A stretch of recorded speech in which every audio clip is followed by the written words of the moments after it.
हम एक होंगे तो ये एक बच्चा पूरी दुनिया में खड़ा हो सकता है। हम ही इनके साथ नहीं होंगे तो वो तो फिर बेचारा मेरे बच्चे को अब वहाँ तक देखना है कि वो खुद इंडिपेंडेंटली इतना स्ट्रॉन्ग करो, आपसे होगा, आप कर पाओगे। जब ये वर्ड्स धीरे धीरे जुड़ते जाएंगे ना इनकी लाइफ में, तो ये लोग भी अपने आप को ना हमारे जैसा नॉर्मली फील कर पाएंगे, नॉर्मली ट्रीट कर पाएंगे खुद को। हमें अपने अंदर बदलाव लाने की बहुत ज़्यादा ज़रूरत है। हेलो एवरीवन, स्वागत करती हूँ आप सभी का अपने इस चैनल में जिसका नाम है ड्रीम स्पेशल। आज हमारे साथ एक माँ है, एक केयर गिवर है, एक कोऑर्डिनेटर है, एक गोल अचीवर है और एक ऐसी व्यक्ति हैं जो कि अपने बच्चों को और दूसरे बच्चों को एक मुकाम हासिल करते हुए देखना चाहती हैं। जब इस बच्चे ने अपनी एजुकेशन लेनी स्टार्ट करी तो मैं बहुत खुशनसीब हूँ कि ये बच्ची मेरे अंडर आई।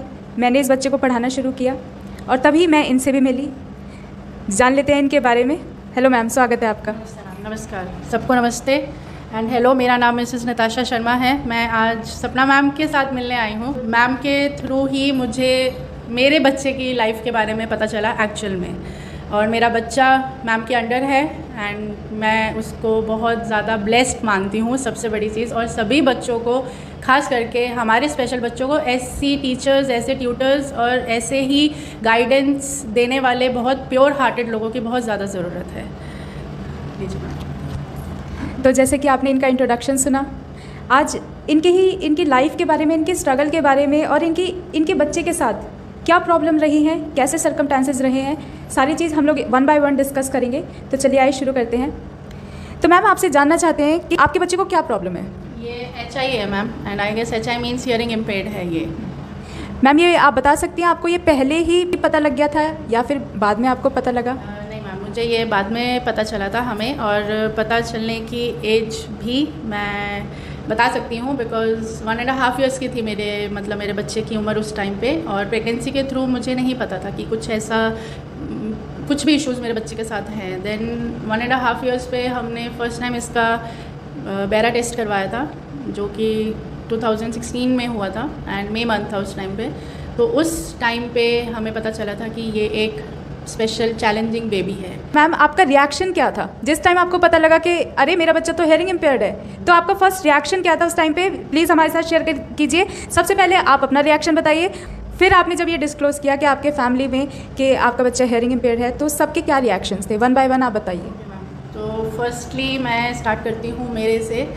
और जब मुझे पता चला था कि ये स्पेशल एक बहुत अलग फीलिंग थी मेरे लिए मैम, मैं इस चीज़ को इवन मेरे लिए क्या, मैं शायद ये सोच सकती हूँ कि कोई भी माँ उस टाइम पे होती तो बहुत डिस्टर्ब हो जाती। बहुत मुश्किल था मेरे लिए अपने बच्चे को लेके डॉक्टर्स के पास टेस्ट के थ्रू ऑन लेके जाना। सबसे बड़ी चीज़ थी, मैं एक्सपेक्टेड थी अपने थर्ड बेबी से। तो उस टाइम पे हम 3 जने जाते थे, एक ज़िंदगी साथ में अंदर थी और एक मेरे सामने थी। तो उसको लेके चल के जाना, उसको डॉक्टर्स को दिखाना, फिर उन्होंने थोड़ा हमें बताया कि नहीं आप एक बार ना फर्दर जाएं हमारे कहने पे, क्योंकि मैंने नहीं माना था कि हमारे कभी घर में, या हम कह सकते कि कभी जहन में भी नहीं था कि ऐसा कुछ होगा। तो हमने थोड़ा सा समझा, वो कहते नहीं आप हमारे कहने पे एक बार इस पर चलो, आप ही के बच्चे के लिए अच्छा होगा। हमने कहा ठीक है मैम। तो through on the Baira test, जो जैसे मैंने प्रीवियसली बोला है कि शायद माँ हूँ तो इसीलिए वो मंथ और ईयर सब मेरे स्टक ऑन है, तो 2016 में हमें पता चला था।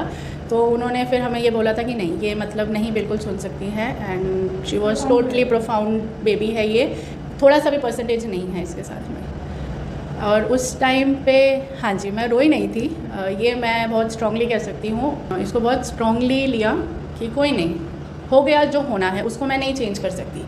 तो उस पर बैठ के रो के मैं बीमार पड़ जाती, या मैं किसी से सहानुभूति मांगती, या मैं किसी से पिटी अपने लिए मांगती, वो मुझे नहीं, वो मैं एक्चुअल में ऐसा इंसान मैं खुद ही नहीं हूँ। फैमिली रिएक्शन क्या रहा? फैमिली रिएक्शन एक्चुअल में सपोर्टिव है, मेरी फैमिली बहुत सपोर्टिव है। पहले किसी ने नहीं माना, सब मुझे कह रहे थे कि अरे तुम ऐसे कैसे बोलते हो, कि ऐसे नहीं है हमारे, क्योंकि सब वही कहते हैं जेनेटिक इश्यूज़ होते हैं, सब चीज़ हर किसी का अलग अलग होता। बट हाँ जी, मेरी फैमिली बहुत सपोर्टिव है इस चीज़ में कि किसी ने कभी इस पर कोई वैसे नहीं बोला कि मतलब अरे ये क्या हो गया। जैसे कि आपने बताया कि आपके 2 बच्चे और हैं जो कि सो कॉल्ड नॉर्मल हैं। मैम देखिए, बच्चे तो माँ के लिए सभी एक जैसे होते हैं, बट उन 2 बच्चों को कोई प्रॉब्लम नहीं है। के साथ ऐसी आपको क्या प्रॉब्लम लगी कि जो आपके अदर 2 बच्चों के साथ आपको नहीं लगी? अपब्रिंगिंग में मैम जो मैं बोलूँ सच में प्रॉब्लम होती है, क्योंकि हम एक कमांड होते हैं ना हमारा, हमेशा हमें कमांडर टाइप्स होते हैं पेरेंट, अरे बच्चे ऐसे नहीं, don't do this, please stop it. हमें आदत होती है छोटे छोटे चीज़ों में बच्चों पे फोकस करने का, कि हम डिक्टेट करते हैं, डिक्टेटर होते हैं हम घर में। मेरे बच्चे के साथ में वो चीज़ पॉसिबल नहीं हो पा रही थी। उसका रीज़न ये है क्योंकि छोटे होने पे तो मुझे नहीं पता चला था, और मतलब मैं उसको एक्सप्रेस नहीं कर सकती हूँ, क्योंकि मेरे को कई बार खुद पे भी होता है कि एक माँ होने के नाते मैं भी ये चीज़ नहीं समझ पाई, मैं बहुत लेट समझी हूँ।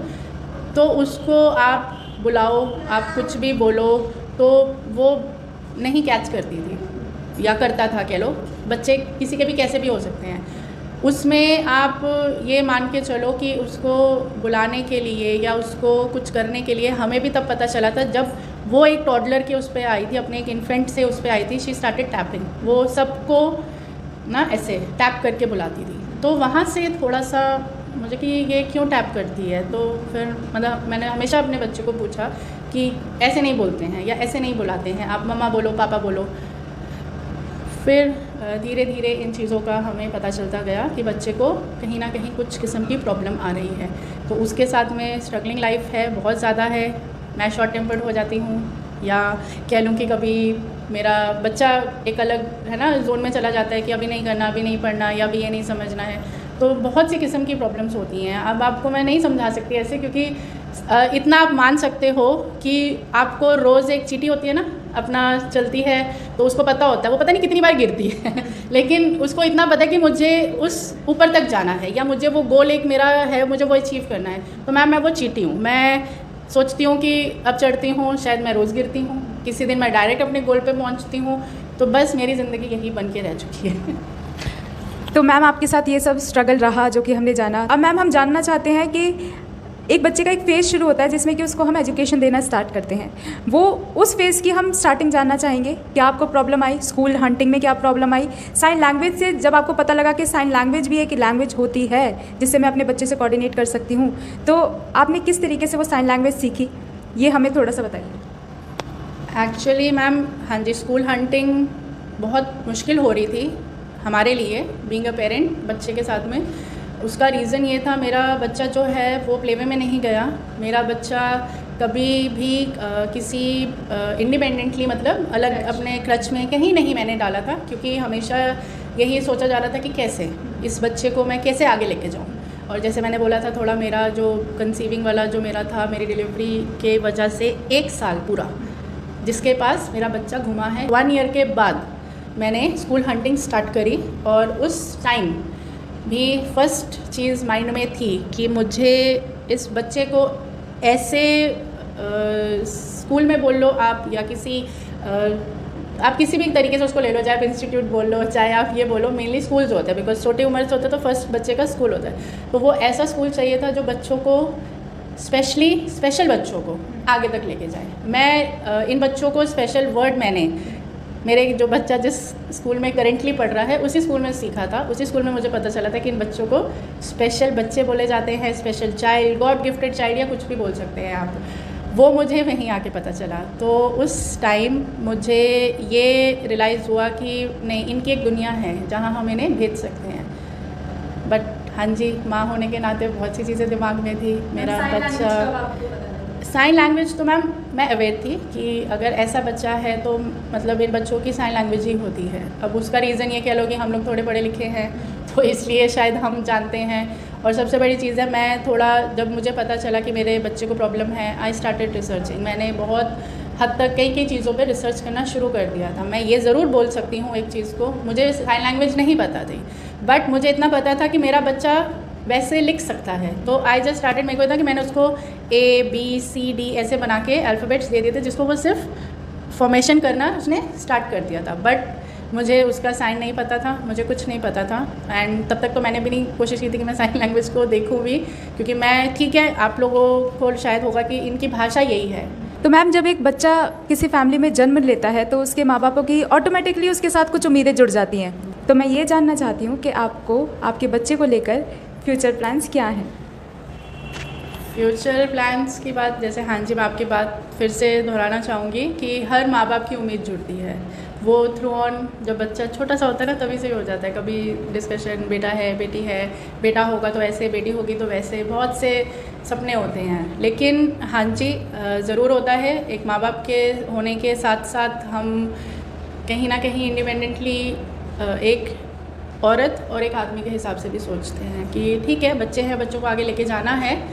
उसके लिए मैंने हमेशा ये रखा है कि मैं अपने बच्चों पे, किसी पे भी कोई प्रेशर नहीं डालती। आपने जिस जोन में जाना है आप जाओ, आपको क्या गोल अचीव करना है आप करो, लेकिन सबसे बड़ी चीज़ अच्छा इंसान होना बहुत ज़रूरी है। उसकी कोशिश छोटे होने से करनी चाहिए हमें। बच्चों को लेकर हम ये कह सकते हैं कि मुझे मेरे बच्चे को अब वहाँ तक देखना है कि वो खुद इंडिपेंडेंटली स्टैंड हो जाए। What a great words ma'am, and what a great thought. Ma'am, मैं अब आपसे ये लास्ट जानना चाहती हूँ कि आप एजुकेशन सिस्टम में क्या बदलाव लाना चाहते हैं, क्या बदलाव आने वाले सालों में देखना चाहते हैं? वैसे तो hats off to our education system, because बहुत से लोगों के लिए या हमारे आने वाली यूथ के लिए उन्होंने बहुत कुछ करा है। लेकिन इन बच्चों के साथ में इनका भी एक वर्ल्ड है, इनकी भी एक ज़रूरत है, नीड्स हैं, नेसेसिटीज़ हैं। उसको आगे कैसे लाना है ये शायद हम नहीं बोल पाएंगे या हम नहीं बता पाएंगे। लेकिन हाँ जी, शायद कई बार ना हम बोलना भी नहीं चाहते हैं। तो मैम, जाते जाते एक चीज़ और, आप सभी को क्या मैसेज देना चाहते हैं, उन पेरेंट्स को क्या मैसेज देना चाहते हैं जिनके बच्चे डिफरेंटली एबल हैं और चाहे नहीं भी हैं, उनके लिए क्या मैसेज है आपके पास? शायद मैम बहुत बड़ा सवाल है ये मैसेज। मैं सिर्फ एक अपना पॉइंट ऑफ व्यू रखना चाहती हूँ। अगर मेरे एक कुछ बात बोलने से किसी को भी समझ आ जाए तो शायद हमें अपने आप को बहुत ब्लेस्ड फील करना चाहिए। हमारे सोसाइटी में कह लो या हमारी दुनिया में कह लो, हम लोगों ने ना इन बच्चों को एक अलग जोन में दे दिया है, एक कॉर्नर्ड जोन दे दिया है। आपकी मेंटालिटी बहुत ज़्यादा वीक है क्योंकि आप ना बहुत अलग नज़र से देखते हो इन बच्चों को। अगर हम रास्ते पे भी चल के जा रहे होते हैं ना तो कोई बच्चा व्हीलचेयर पे दिखता है तो आप बहुत आपकी सबकी, इवन हम भी कभी पहले होते थे तो हमारी ना नज़र चेंज हो जाती है। वो नहीं होनी चाहिए। कैसे उनको आगे लेके चलते हैं, रीज़न उसके पीछे ये है कि इन बच्चों को आगे लेकर जाने के लिए हमें इनके साथ कंधे से कंधे मिला के चलना चाहिए। सोसाइटी को विद यूनिटी, एक स्ट्रेंथ के साथ में, जैसे हमेशा हमें आपसे अच्छे अच्छे थॉट्स और विचार मिले हैं कि नहीं, हमने इन बच्चों को ना इंडिपेंडेंट बनाना है, बोल्ड बनाना है। Bold not in a negative way, in a positive way. लेकिन सबसे बड़ी चीज़ होती है कि हमारी मेंटालिटी, हमें उस पर वर्क ऑन करना है। हमें इन बच्चों को अलग नहीं करना है, इनको इकट्ठा करना है। ये भी हमारा यूथ है और अपकमिंग यूथ है। ये भी आर्मी में ये बच्चे कह देने से ठीक है, स्पेशली चैलेंज हैं ये बच्चे, तो उसका ये मतलब तो नहीं है ना हम उनका मनोबल तोड़ दें। उनको इतना स्ट्रॉन्ग करो, आपसे होगा, आप कर पाओगे। जब ये वर्ड्स धीरे धीरे जुड़ते जाएंगे ना इनकी लाइफ में, तो ये लोग भी अपने आप को ना हमारे जैसा नॉर्मली फील कर पाएंगे, नॉर्मली ट्रीट कर पाएंगे खुद को। हमें अपने अंदर बदलाव लाने की बहुत ज़्यादा ज़रूरत है, क्योंकि आपके थ्रू मुझे खुद पता चला है कई चीज़ों में कि बच्चे अलग अलग फील्ड्स के कितने ना चैलेंज्ड होते हैं। जैसे आपकी प्रीवियस वीडियो में मुझे इनके थोड़े थोड़े पता चला। HI तो मेरा बच्चा भी है, मुझे था, VI है, MR होते, सब चीज़ होते, तो उनको भी बहुत स्ट्रगल करना पड़ता है लाइफ में। मम्मी पापाओं को, घर वालों को, सबको करना पड़ता है। लेकिन सबसे बड़ी चीज़, अगर हम एक होंगे तो ये एक बच्चा पूरी दुनिया में खड़ा हो सकता है। हम ही इनके साथ नहीं होंगे तो वो तो फिर बेचारा गुम ही हो जाएगा। उसे समझो और उसको एक नज़र से देखो। अगर आपका नॉर्मल बच्चा भी है घर में, उसको और अपना स्पेशल बच्चा एक नज़र से देखो। आपकी नज़र का फ़र्क है। मेरे पास, जैसे आपने खुद बोला है, मेरे पास हैं बच्चे जो नॉर्मल हैं, सब चीज़ है, पर सबसे फ़र्क मेरे घर में ये है कि मैं अपने बच्चे को अलग नहीं देखती, उनके साथ देखती हूँ।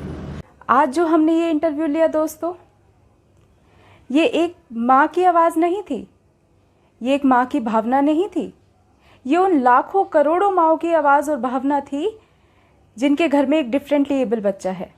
हमारा आज का मोटिव बस इतना था कि ये पेरेंट्स किस किस तरह के चैलेंजेस फेस करते हैं डिफरेंटली एबल बच्चों की अपब्रिंगिंग करने में।